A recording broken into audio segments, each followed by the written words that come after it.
So we'll talk about each one of these items in separate and then together and see where they take us.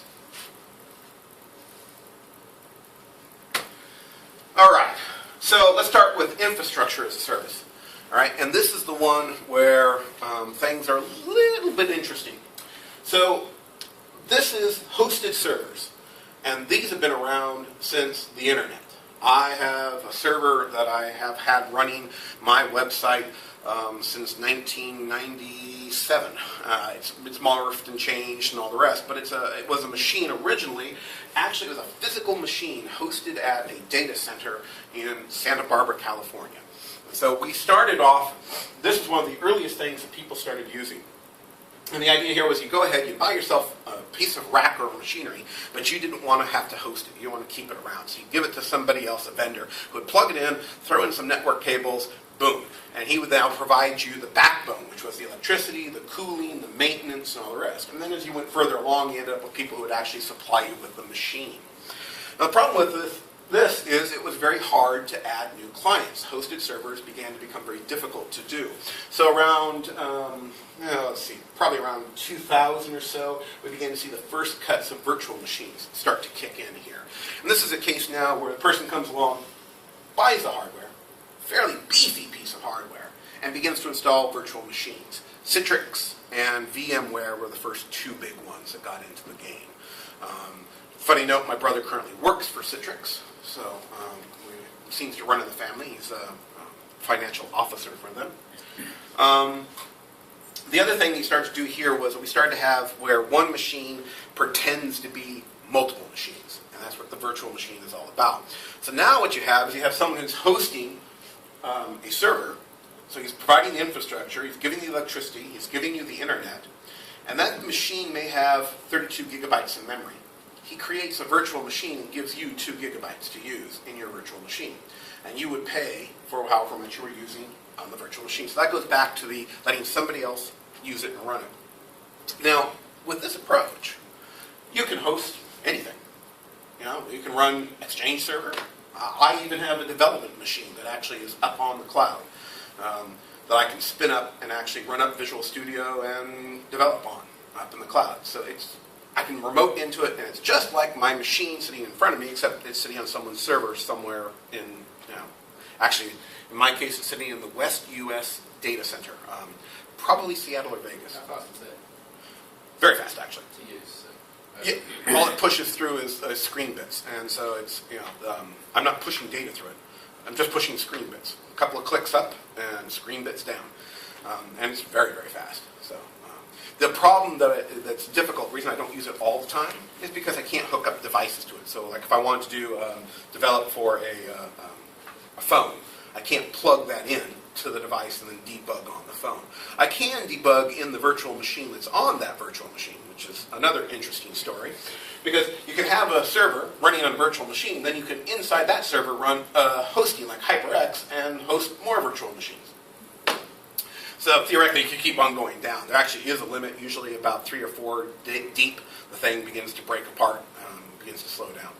So that's infrastructure as a service. In this case, the cloud here is really nothing more than a conduit for moving bits around. It's not really doing much of anything. The cloud's only purpose here is as a transport medium. It's just getting your clicks and bits to the computer, and whatever the computer does, back to you on the screen. So that's kind of like a screen sharing. Anybody think of other places where you see virtual machines being used? Yeah, that's what I wanted to ask. So, when you use infrastructure as a service, do the service provider tell you where the cloud is being hosted? Which country? They can, absolutely. Usually what they do is they give you, well, it depends on the size. So, for example, go back 10 years, okay? So if we're back in 2004, at that time you would have to have known exactly which data center it was. There would be a machine you could walk to and point to and grab and say, this is the machine my virtual machine is running on. It would usually be a really big, huge box, a couple of blade servers from IBM, and they would actually put your virtual machine. So in that case, you knew exactly where it sat. For example, mine used to sit in Santa Barbara in a data center. It had a diesel backup and all the rest of the stuff. All right? However, nowadays, they've gone one step further. Now they can't point to any one place where that virtual machine actually is. It could be anywhere. What they do is they let you set affinity. And that is to say, I'd like it to be served most of the time from this center, data processing center. All right. I picked the West US because that gives me nice coverage for our US clients from the East Coast to West Coast and gives me pretty good latency back down to New Zealand. All right. But that's just an affinity. My backup is anywhere in the US, and then I have an actual backup geolocation, which I've taken around the world and put in, where did we put it? We put it in Singapore? I can't remember off the top of my head. So that if the United States goes down, which it does, unless the whole system goes down, they'll get routed over to the mirrored machines. But these machines are all happening, offline. So you have an affinity is what it's called. So those are your two options. Any other questions? Yeah, and what if it has contents that are probably, violating the rules of that particular country? Yes, that's a very good question. Next question. Come on. No one's answered that before. So. Yeah, the answer to that is it is a legal gray area that the entire computing industry is currently skirting. You have to ask him. What's that? Kim.com. Oh, yes, that's Kim.com, yes. For example, the software I developed for BST was used by NASA. All right? That means that being used by NASA and also the Nuclear Regulatory Commission, that means it has to pass Six Sigma, which is a very, very high level of testing. In theory, that software should not be used outside of basically Western cultures. One of the reasons we can develop here in New Zealand is because it's one of the trusted places. But we're jumping through Australia, and there's lots of people who are jumping through Australia. So we're definitely in an area where we're passing some stuff that's not theoretically supposed to go outside the borders of the United States, but it's used by clients around the world. And they're using it in a hosted environment sort of situation. It's one of those legal quasi-gray areas, which is why we keep seeing legislation keep being introduced by the U.S. and other countries. They're trying to figure out how they can lock it down, and they can't do it without becoming draconian, and everyone pushes back and they back off from it. But it is an open issue, absolutely. And Zero has had some issues too, so. Oh, it doesn't surprise me in the slightest. Yeah, for example, it's like theoretically I'm not supposed to use the 256K encryption that I use on a couple of our products outside the United States because the NSA can't break that. Well, actually, it probably can, but officially it can't. So officially I'm not supposed to do that, but we all do, and nobody can stop us. So it's a legal gray area. Yeah. Is cloud computing any improvement over remote desktop connection like that's a traditional way of? Yeah, and I kind of touched on that a little bit. When you're doing this, there's two things that can be happening. You can actually go ahead and have a virtual machine that you can actually surf into a remote desktop, exactly as you said. And I do that. Like I said, I do have a development machine. That's exactly what I do. I remote into it. It's just like I'm running my virtual machine.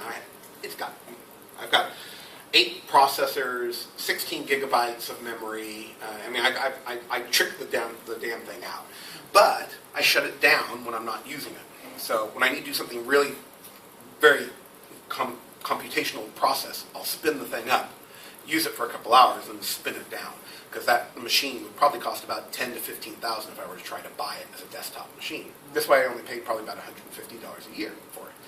Disadvantage is, as I said, you can't plug in hardware devices because it's sitting someplace else, and there's no way to really get that connection. There's a couple of workarounds I've seen, but none of them are perfect. So usually also you're going to run into problems because they do run in virtual machines. There is a level of transport that most virtual machines will not let you go out of because it requires hardware, and by definition they're not going to let you touch the hardware. A virtual machine runs in a sandbox, and it pretends it has hardware, and the operating system that's hosting it is doing it. So that brings us to an interesting point, is infrastructure as a service. And I mentioned just now, well, the operating system that's hosting it. All right? So we've talked about, I've got this virtual machine, it's running on some hardware sitting in someone's data center someplace. All right? But what's the operating system that's running behind that operating system? I've got Windows, but what's running the Windows? All right, you've got a couple of different options. Like we said, we had VMware, and you've got things like Hyper-V and so forth. And what we're getting to here now is platform as a service. All right, and that is the operating system that you can actually use. And the big three, actually, the third one's going to join us, I think, in, 10, 15 days? I'd have to look it up again. You've got Amazon AWS, oldest one on the books. Also has the biggest market share. You have Windows Azure.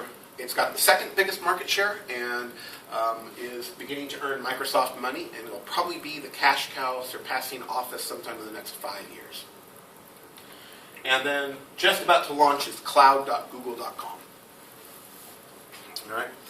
And here, platform as a service, hang on a second, just a moment. By the way, excuse me, I do have a cold today, so that's kind of why I'm making these things here. All right, so this is an extension of the IIS concept. The servers are basically hosted by a third party in a data processing warehouse.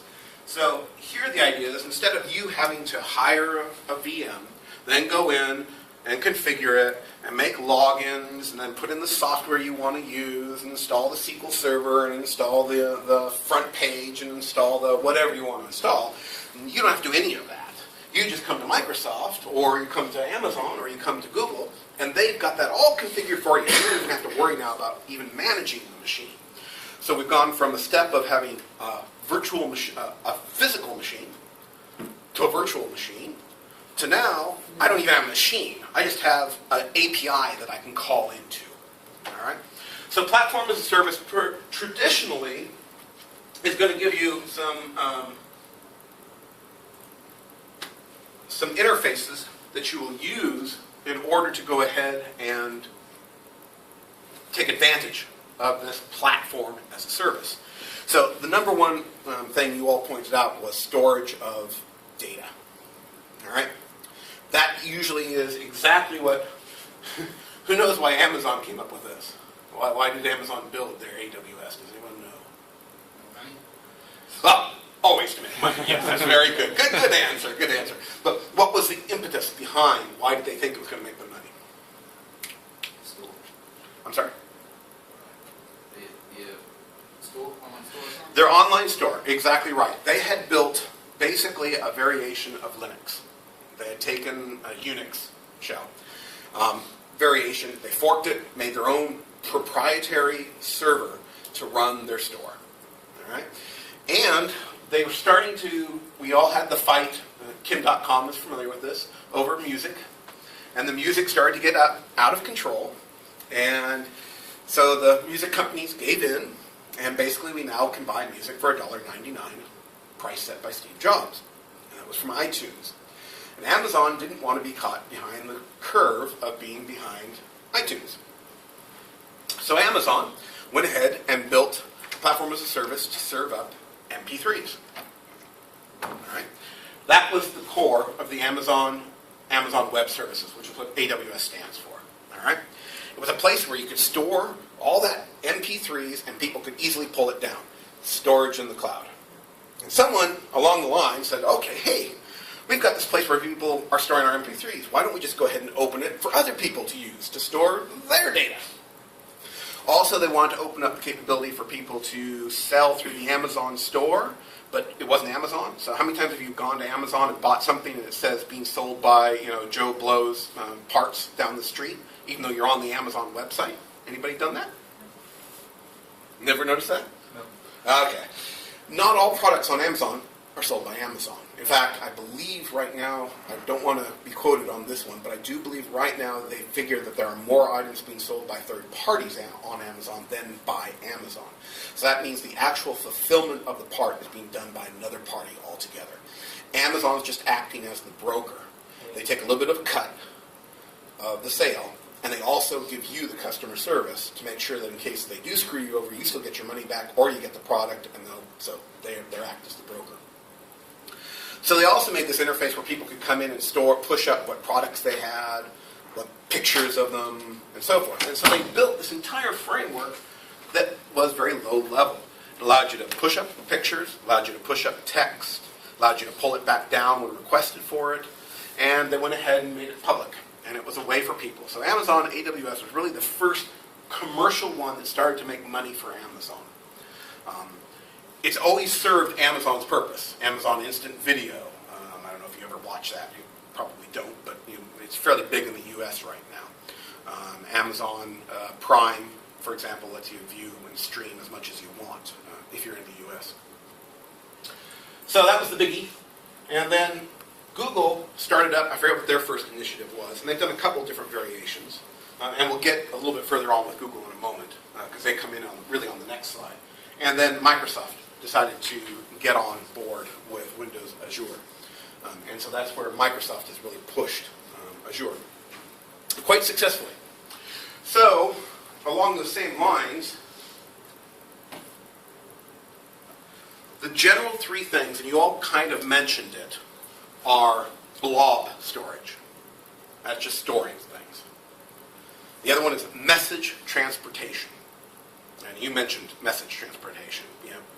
Let's say we want to make a chat client. We could actually use the Amazon AWS to send the chats up and bring the chats back down. And it would be a messaging queue, so you can send messages over it. And the third one, which you kind of touched on, but it's kind of hard to talk about, is just basically some sort of computing that you want done in the background. Every night I'd like the darn thing to look through my blob storage and pull out every chat conversation that's more than 30 days old. All right? So those are your three basic properties you get of a platform as a service. And everything's built on that. Storing some information in a blob, passing messages back and forth, and in the background doing some processing on whatever it is you're doing with the blob or the messaging. And that's platform as a service. So, other than these three, can you think of any other items that might be qualify as platform as a service? I'm sorry? Rackspace. Rackspace, yes. That's more infrastructure as a service. I'll give you one that you... Oh, go ahead. Looking at Hurricane. I'm not familiar with it. I was just searching at that. It's just the same sort of thing. Okay. There's a few different providers out there. Here's one that's kind of an interesting one that kind of makes people stop for a second. Front page is actually platform as a service. Not front page, sorry. Sorry. I didn't mean front page. I meant...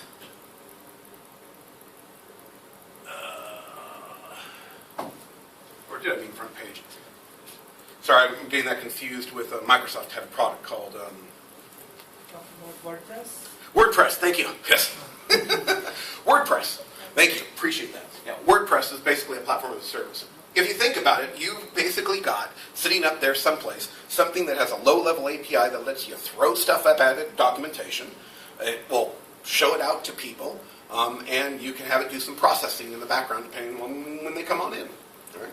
You have no idea how it's running, what it's doing.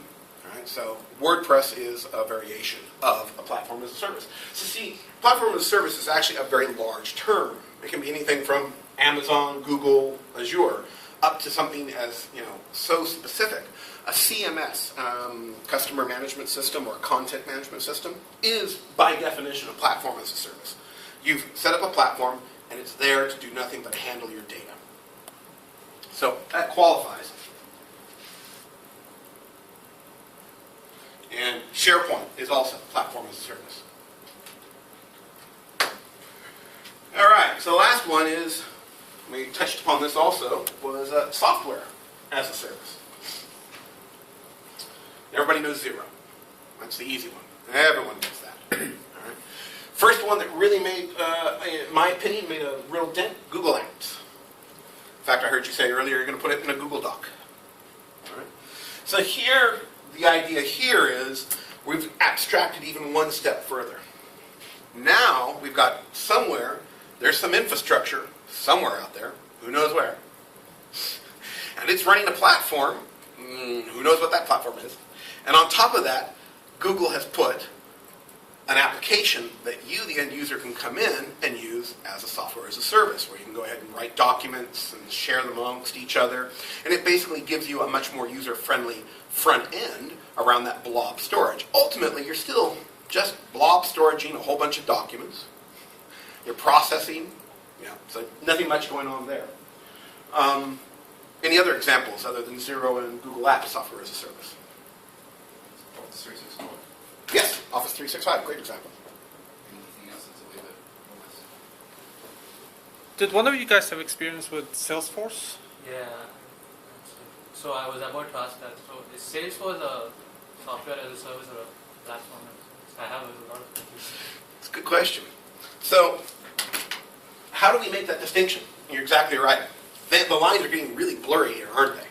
They really, really are. They're getting extremely blurry. Is WordPress software as a service, or is it infrastructure as a service? And it's a very good question. The answer is yes to both. All right? The distinction that we kind of come up with as software as a service as opposed to infrastructure as a service is that WordPress sells the WordPress product to whoever's hosting it, the infrastructure person. He puts that up and then charges you to use it. All right? In which case, WordPress is not making any money off the usage of the WordPress product. They've gotten their license, they put it up there, they keep it patched. All right? So that's more along the lines of infrastructure as a service. All right? Whereas something like Xero, which is completely, Xero gets money every time you use their software. And if you don't pay them, they cut you off. All right? So Xero isn't selling the software to somebody else who's then turning around and selling it to you. They're giving it directly to you. Salesforce, I don't know well enough. Is that a product that you buy and install on your server and then rent it out to other people? It's a CRM, so... Yeah, it's CMS, yeah. Most CMSs were built before software as a service had hit the kind of its stride. And I think right now a lot of things like Salesforce and so forth are looking like how could we make the switch to becoming software as a service. Because it's an obvious logical thing. It's kind of interesting that they didn't think about it, but they didn't want to have to spend the money for hosting big infrastructures. Remember, this is back in the days when you didn't have huge data centers, or if you did, they were owned by a small group who wanted to keep that data center for their own usage. All right? So you couldn't be guaranteed that you'd be able to ramp up and scale on the fly as you need to today, as Xero can. Any other thoughts on this, the software as a service? I think SAP has some version, I don't remember the name, they have it for some small companies that provide the services. You don't have to worry about buying hardware or anything. Yep. All SAP functionality is there. Yep. SAP. Yep. SAP.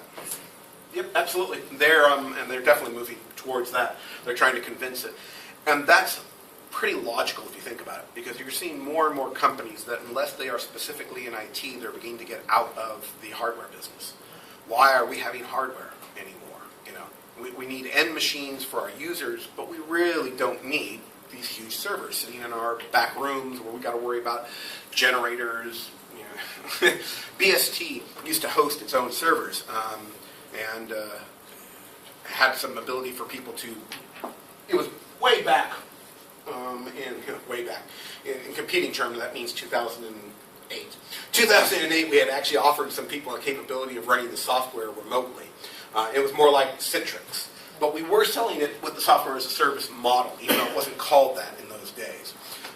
But they actually had racks set up in their main corporate office, and they had a power outage, and the generator didn't kick in time. And so they had and it was a big mess. It was a big, big mess. And so they decided they were not going to go any further with that. That one incident that happened 1 year into the attempt to try and do it, they decided it just wasn't worth it. Their cost was too expensive. They just didn't seem to be breaking even. One day of being down, and suddenly they lost all the profit they made. But now that you have Google, Amazon, Windows, Microsoft, and other places giving you big, huge warehouses with geo-redundancy, where you don't need to worry about this, now suddenly this becomes much more economically viable for you. All right? So that's one of those things. And so what we've done here is we've gone one further abstraction now. You, the user, are using some sort of product running on some sort of platform that's running on some sort of infrastructure, and you have no idea what that is.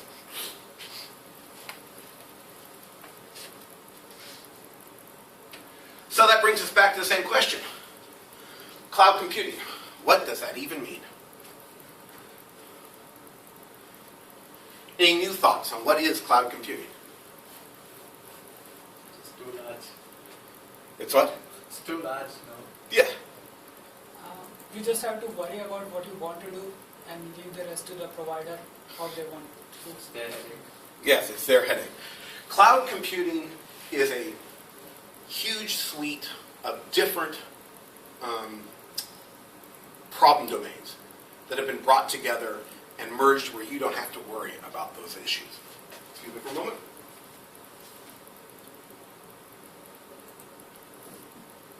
Yeah, we've talked about all the different items that go into making the cloud computing, but I don't think we're really any closer to defining exactly what makes something a cloud. I can tell you what isn't a cloud device. Anyone got an old 386SX machine sitting around on it with DOS? Not plugged into the network. That's not a cloud device. And that's not cloud software. But let me ask you this question. This is kind of an interesting one. So we can mix and match, and you still have cloud-based. And the example I have here is AccuWeather. So let me show you something.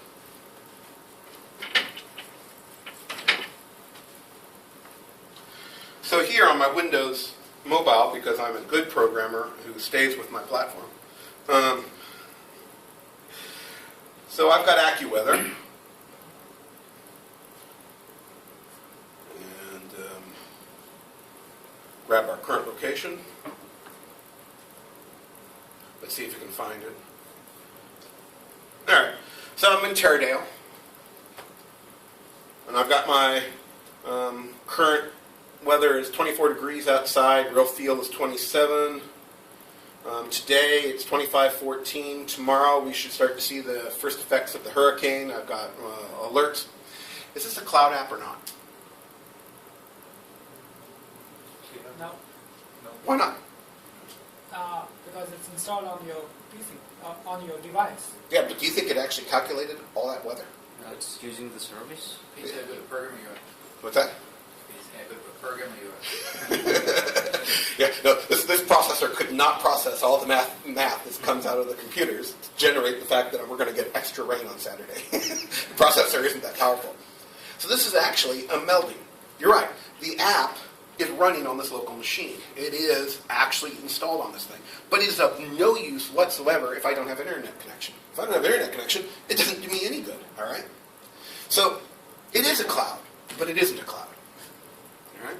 So cloud software is anything that's a mix match. Unless you're unplugged from the network and you are not calling anything, you can make an argument that your software is cloud-based.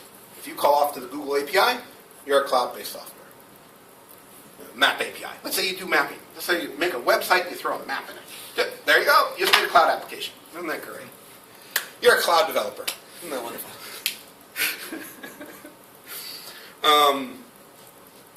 So yes, and this is a great example of, this has all three things. So they've got blob storage. AccuWeather is storing massive amounts of electronic data being received from weather stations around the world. All right. In the background, they've got every 2 hours a system that's running and crunching the numbers and updating around the world for all the stations.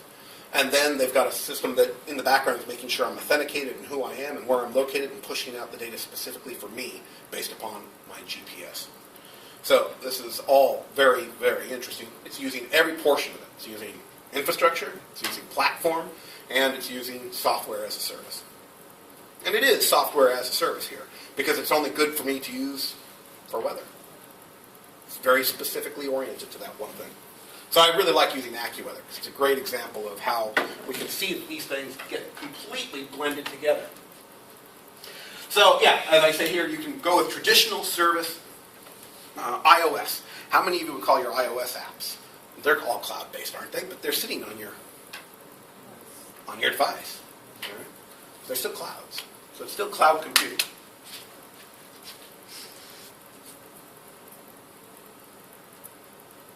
So I have scheduled now a demo with Windows Azure so we can kind of go through some of the things that are possible with Windows Azure. So along those lines, I'm going to have to, you might want to keep your screen picture on the screen. Let me go ahead and end the slideshow.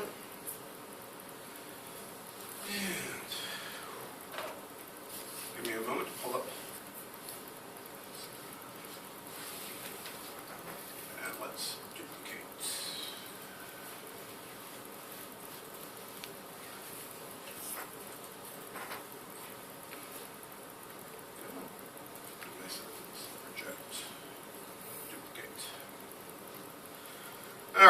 let's go ahead and bring up, I'm going to go ahead and use IE on the desktop, although I could use the other one. It works just as fine.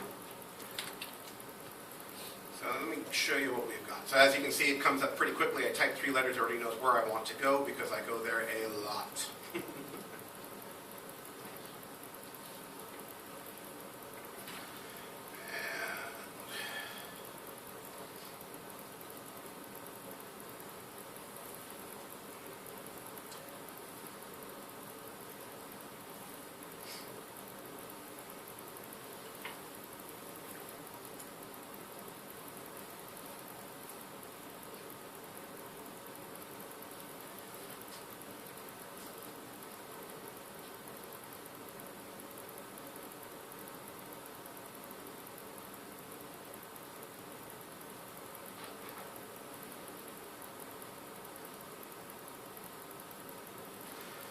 All right, so how many of you have actually had a chance to play around on Windows Azure?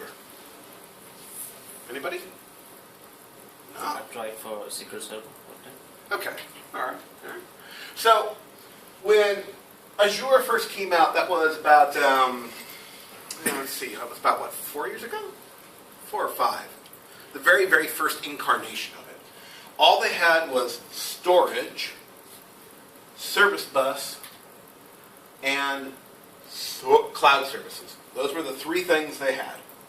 They also had websites, but not really. It wasn't websites as you know it today. They've completely rewritten how this thing works, this website section.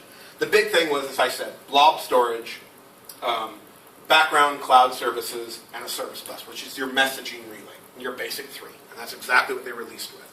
And they have since added on, as you can see, quite a lot more. Things like websites, virtual machines, mobile services, cloud services, SQL databases, storage, Hadoop for hindsight, for insight. So they're actually allowing you to do big data. Now, the interesting thing here, and I'd like to point out, this is not your evil empire Microsoft anymore, especially with Azure.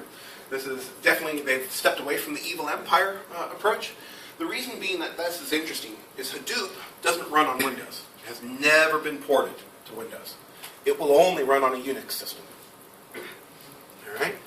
But Microsoft, rather than try and reinvent, they had SQL Analytics. And they still offer that service. And it is available for you here inside this issue. But rather than try and make SQL Analytics and make a product that would compete against Hadoop and try and take over the market, why bother? They went to Hadoop and said, we'll host Hadoop, and you'll be the provider of our big data analysis. And it's win-win for everybody.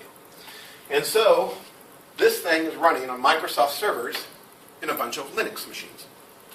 So Microsoft has, in their data centers, a bunch of machines running Unix, Linux, and running Hadoop in them. So, I mean, this is the Microsoft that used to, if it didn't run on Windows, it didn't run in Microsoft. And here now they're actually selling this service and sharing the money with Hadoop and hosting all of the computing process. The reason why they went with Hadoop was because they were trying to figure out how their system was scaling. So as you look here at Azure, Microsoft is trying to figure out how it's going to scale this thing. And it's got to look at the data and who's using it and where it's being used from. And they're trying to use SQL Analytics, and it's just not working fast enough for them. So they actually go off and hire Hadoop. And Hadoop is what they use to analyze Azure. And then they realize, well, it's a no-brainer. If we ourselves can't come up with a product that does this, but we can use this product that does, why don't we just go into partnership with them and offer it to all of our users? So I can build an application, something like Zilch Plus or Zero Azure Test, a website. I can have that website be running in ASP.NET. I can have it be storing its data in a SQL database. I can also do it in an Oracle database. Those will go live on the 14th of this month. Did they go live? Yeah, tomorrow. So tomorrow, 15th our time, 14th tomorrow, Oracle databases go live and actually start being charged. So I can even put it into an Oracle database, and then I can throw it into Hadoop and get out big data insight into what I'm doing. All right, and this is all happening on Microsoft servers. So let me show you a couple of things that you can do that I think are kind of interesting to see where we're at. Can everyone see the screen okay, or are you fine with that? Okay, cool. So what do we got here? We have the websites, the virtual machines, the mobile services, the cloud services, SQL databases, storage, Hadoop, media services. Do you want to serve up video? Service bus, do something in the background. Visual Studio Online allows me to do minimal editing of websites online through a cloud-based system. They're just starting to work on that. I actually expect that I'd be surprised if 4 years from now, they're no longer selling Visual Studio. You're going to actually have Visual Studio as software as a service. I really think that's where they're headed. Caching, BizTalk services, so this is along the lines of the SAP, being able to pump into what's going on in your back-end databases. Recovery services, that's new. You can go ahead now and store your offline, off-site information. Networks, I don't want to even maintain my servers anymore on-site. I don't even have to do that anymore. I can set up a complete Azure, Windows domain, although now called an Azure domain, active domain, completely virtual. Traffic Manager. Now this is interesting. Traffic Manager is related to things like scaling. Data's coming in, I might need to actually push it off to different areas. So for example, remember we talked earlier about, do I know where my hardware is situated? All right? I can actually go ahead and set up that if I hit more than 300 users in an hour, I want it to fire up the Singapore and start routing 20% of all traffic to the Singapore site. And Traffic Manager will just sit there in the background and watch. And so as I begin to hit those limits, it'll actually go spin up the Singapore machines and start routing the requests off to Singapore. So it is, Traffic Manager is related to big data. Yes. Oh, well, Traffic Manager is related more to people coming in. You've got watching the Olympics, all right? When they're playing the twirly, you're watching the Olympics and you've got the people coming out and doing the twirly things with the little flags, nobody cares to watch. So therefore, hardly anyone's streaming the video. But when it's the soccer game, all around the world, in football, the people want to tune in and see who's going to win the goal for the football. And so suddenly, the servers start getting slammed with people who are remotely coming in. The Traffic Manager suddenly has got, instead of 300 requests, it's got 300,000 requests. I need to now start divvying this traffic up to different servers, because if I all throw it to the same server, I'm going to bring it down. It's going to crash. So the Traffic Manager is all about making sure that we route what you're supposed to do. Management services is more along the lines of me doing Hadoop on my overall site and how it's being used.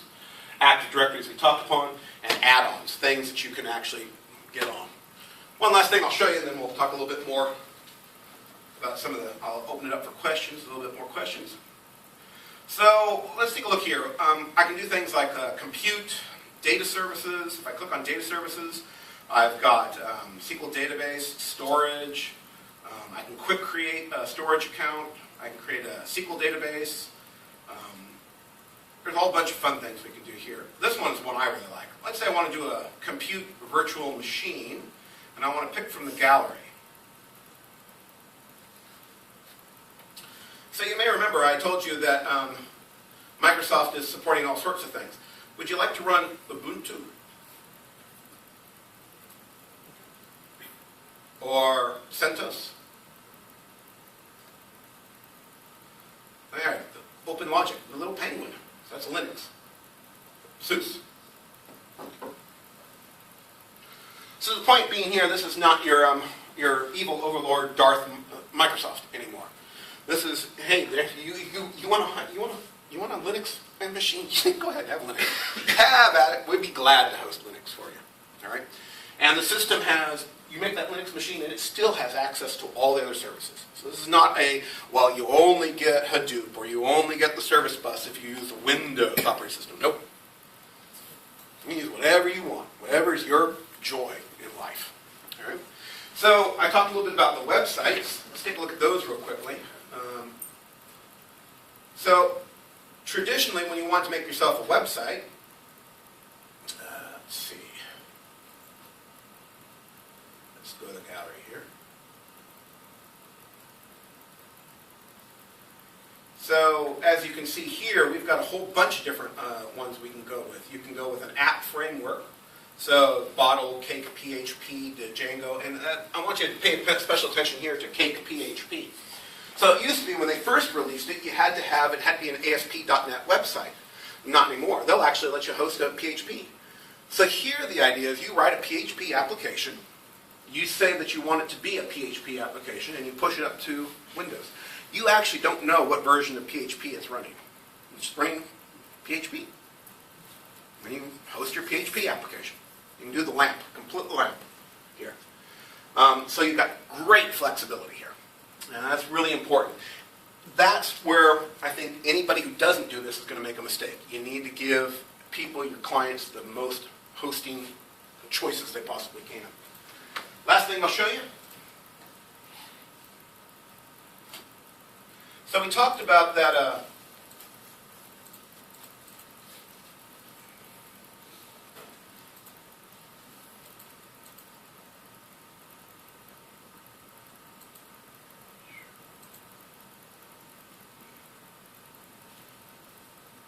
yeah, I gotta give it a URL. Oh, interesting, that's new. I didn't know they'd done that yet. So we talked about AccuWeather. There's a whole bunch of stuff you got to do to work with mobile devices. All right, you've got push notifications, you've got subscriptions, you've got. I mean, it's an amazing amount of work just to get something that works like AccuWeather does. AccuWeather knows every time I log on, but they didn't write that. Well, they may have, but I doubt they did. I have a feeling that I think they're using Amazon. I'm pretty sure AccuWeather uses Amazon as its infrastructure as a service. Here in Microsoft's Azure, you can go ahead and create a mobile service, and one of the steps, which I won't go any further on this one, is it asks you what type of mobile service are you targeting? Are you targeting iOS, targeting Android, or are you targeting the Windows Phone, or are you targeting two or all three? And it will go ahead and set up all the framework and the plumbing and the protocols necessary to allow you to do push notifications and pull requests and all those other things without you having to write all those low-level libraries. So suddenly, you've got all that taken care of for you. You don't have to concentrate on the part that talks to the mobile device. You just send your message off to that interface, and Microsoft will take care of it for you, including logging in and setting up your services. So we're done at 4:30, right? Yep. Yeah, keep going. Yeah. Cool. I'm right on time. So let's go on back to the slideshow, and we'll do the last slide. Come on. Oh, there you are. That's right. Devices, project, extend.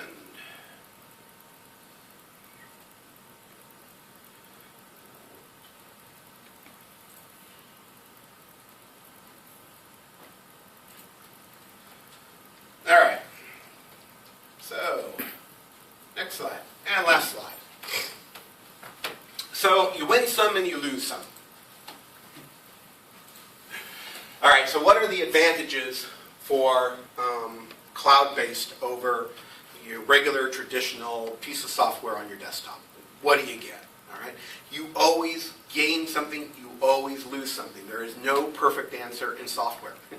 It's always a matter of trade-offs. What do you lose? What do you gain? Well, advantages are security and authentication framework. You don't have to rebuild a framework that people can log into from their browsers that is secure from people hacking passwords. Microsoft uses an HTTPS, or you're using OAuth, or you're using somebody else's certificate, and there's all those different ways that you can do that authentication. And the system, the infrastructure has been tested.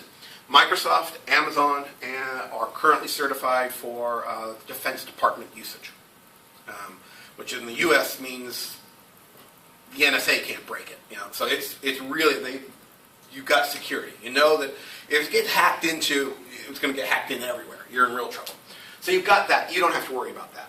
But that's only in the framework. You have just-in-time scalability. We talked about that a little bit, about, the Olympics come along, it's an event people really want to see. Okay, let me spin up a different media server to take those requests for people who want to see the video coming up. Lower costs. I mentioned I have a really tricked-out development machine sitting in the cloud that I spin down unless I'm using it. I only use it probably about 2 hours a month. So therefore, it costs me, probably about $50-$60 a year. And that's a machine that would be about $10,000. And I'll upgrade it as I go along. I'll just go ahead and throw another processor at it, another core at it, and some more memory if I need it. And so I've got much lower costs. I've got massive redundancy when I go to some of these bigger things. We've talked about that, being able to go around the world. And we touched upon geolocation. So I can go ahead and make sure that server can be, for example, Zero, I believe they're also using Amazon. I have to double check, I'm pretty sure they're using Amazon. But if you are accessing Zero from here in New Zealand, you're going to get the servers here. But if you're actually accessing Zero from the United States, you actually get it from a different center. If you're getting it from Europe, actually pulls it out of a data center in England. So they geolocate. They look at where the request is coming in. And they say, okay, you're coming from here. Let me go ahead and route you to the server that's closest to you unless it's overloaded. Then I'll fall back and route you to a different server. But that's how they do that. So geolocation is really good. That means you can keep your hops for your clients down. So what are the disadvantages? Well, security and authentication. It's also a disadvantage. And in this case, implementation. So we know we've got a framework like OAuth and all the rest, and that's all really good and well and fine, but now you have to implement that in your system. You've got to set up your system ready to handle it, and they have not yet automated that just yet. The other thing, too, is security now is it's on the web. So it's fine if no one can hack in when they're getting a password, but if you have built a piece of software that has a big, huge hole in it, that doesn't protect your software. Yes, they can't see the password the person's passing in when they're signing on, because Microsoft's taken care of that, or Apple or Google has taken care of that. But if you've left a big hole in your system and someone finds the back door, they might be able to get in and get the passwords because you're storing them unencrypted in some SQL database somewhere. Now, don't ever do that. It will come and find you and haunt you. Never store your unencrypted passwords ever. Bad, very bad. But that does happen. And so you've got to worry about this. Before, if it was on that machine, it's sitting on this machine, unless I've got hold of this machine, I can't get that data.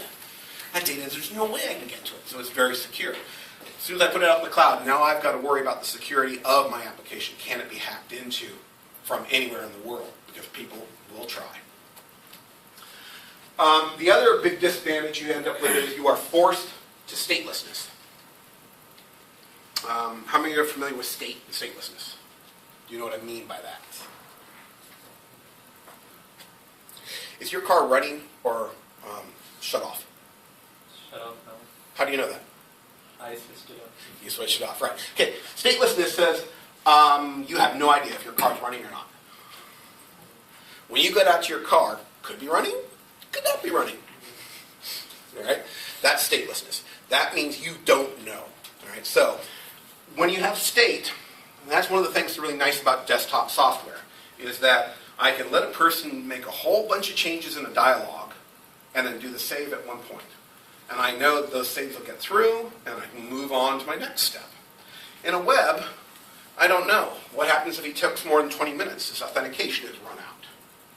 I've got to build in the capability to handle you lost your authentication. We have to resubmit the form. What if they hit the back button? The friggin' back button. Doesn't that drive you crazy? It breaks your web applications all the time. And so that's where you need to worry about statelessness. And when you're in the cloud, you must always consider data's bad and the application is in a bad state. That's how you should think about it. The application is always in an uninitialized bad state.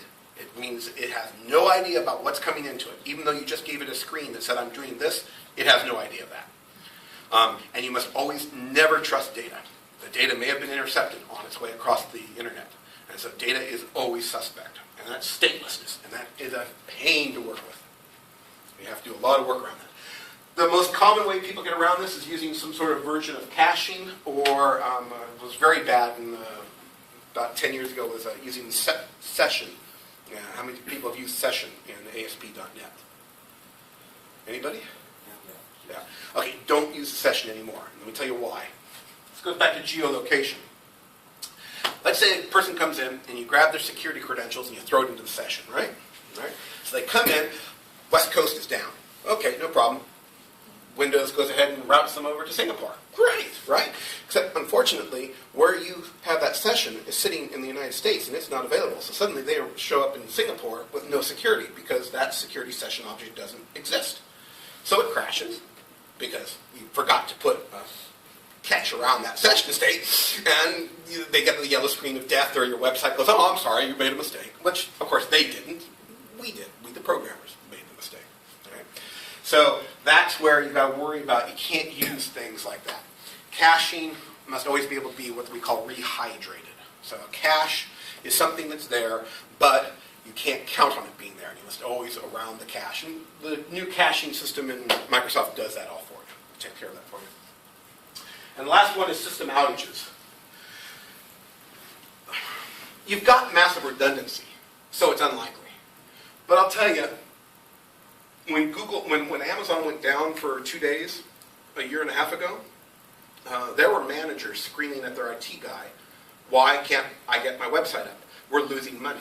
You know, he's in a really awkward position because there's nothing he can do.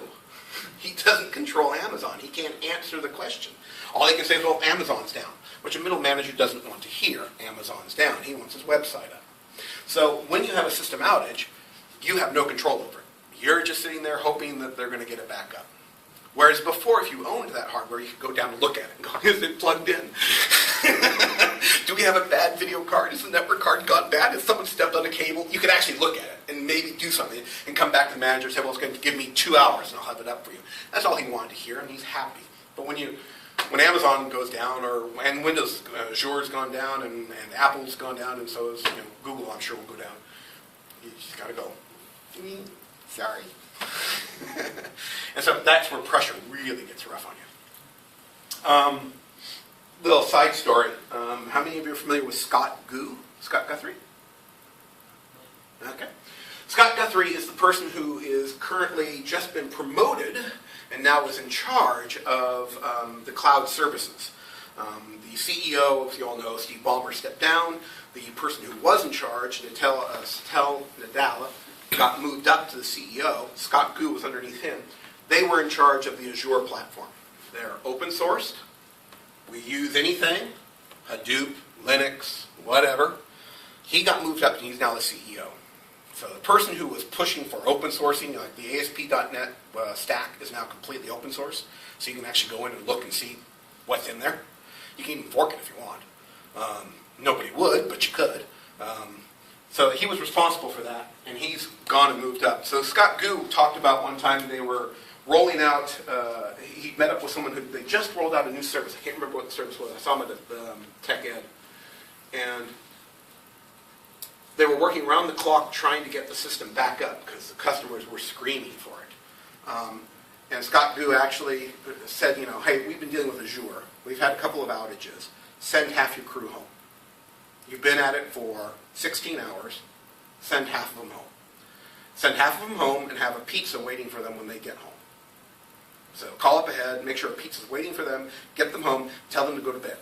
Eat some dinner, relax for half an hour, and go to bed. Because this is going to keep on going probably for another 2 to 3 days. It was when the certificate went bad. Remember when Microsoft had that one certificate way down deep in the guts that went bad and it just, it crashed on itself on out. They were scrambling trying to figure out what the problem was. Eventually they ended up, went 36 hours, I believe.